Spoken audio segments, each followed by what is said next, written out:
আদালতে যাওয়ার পথে অসুস্থ হয়ে কালীঘাটের কাকু হাসপাতালে ভর্তি হওয়ায় প্রাথমিক নিয়োগ দুর্নীতি মামলায় চার্জ গঠন পিছলো। 2রা জানুয়ারি এই মামলার পরবর্তী শুনানির দিন ঘোষণা করেছেন বিচারক। সব ঠিক থাকলে ওই দিন প্রয়োজনীয় নির্দেশ দেবে আদালত। তবে সেদিন সুজয় কৃষ্ণ ভদ্রর মেডিকেল রিপোর্ট দিতে হবে। মেডিকেল রিপোর্টের ভিত্তিতেই পরবর্তী নির্দেশ দেবে আদালত। সোমবার আদালতে গিয়েছিলেন পার্থ চট্টোপাধ্যায়, অর্পিতা মুখোপাধ্যায়, কুন্তল ঘোষ সহ নিয়োগ দুর্নীতি মামলায় অন্যান্য অভিযুক্তরা। সোমবার আদালতে যাওয়ার পথে সুজয় কৃষ্ণ ভদ্র হঠাৎ জ্ঞান হারিয়ে ফেলেন। এরপরেই তাকে এসএসকেএম হাসপাতালে নিয়ে যাওয়া হয়। জেল সূত্রে খবর, কালীঘাটের কাকু হার্টের সমস্যায় ভুগছেন। তার আইনজীবী সোমনাথ শ্যামলাল আদালতে কালীঘাটের কাকুকে আলিপুরের একটি বেসরকারি হাসপাতালে চিকিৎসার জন্য আবেদন করেন, কিন্তু তাতে আপত্তি তোলে ইডি। এরপরেই বিচারক কলকাতা পুলিশকে তার নিরাপত্তা নিশ্চিত করতে নির্দেশ দেন।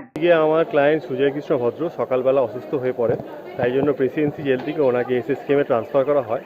তো সেই বিষয়ে আমরা হাইকোর্টকে জানালাম যে অলরেডি হাইকোর্ট অনেক আগে ওনাকে পারমিশন দেওয়া হয়েছিল যে ওপেন হার্ট বাইপাস সার্জারিটা ওনার যাতে বিএম বিল্লাতে হয়।